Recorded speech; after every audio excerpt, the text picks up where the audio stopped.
We have two main lines of business.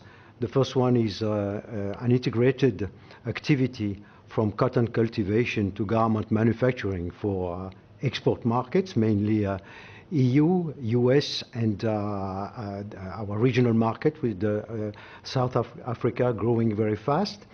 And the second activity is shrimp, industrial fishing and farming, which we are doing in the north of Madagascar.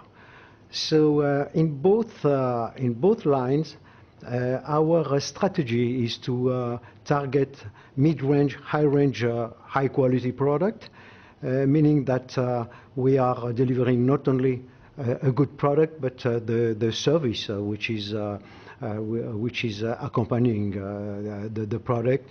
It's all about reliability of quality, reliability of short lead times, and also flexibility to market change.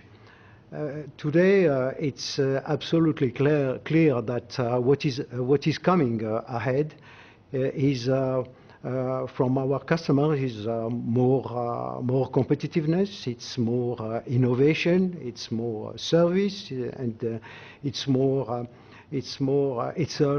prices, which means that we have to respond within our organization how we will manage this. And I have to point out that among the pressure that we see coming ahead, it's this rising expectation coming from consumers that corporation should act in a visible manner for the broader good of the society and for the protection of our environment.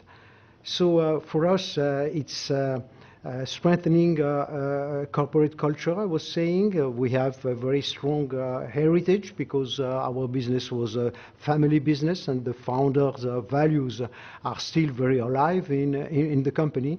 But we have to strengthen this by taking into account all this evolution.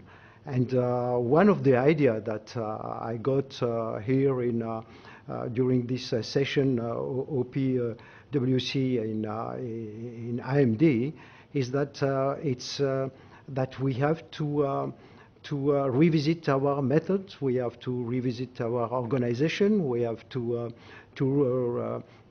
rethink our communication, probably share more precisely, more clearly with our people, what is our purpose, what are the next threshold of innovation and industrial performance improvements.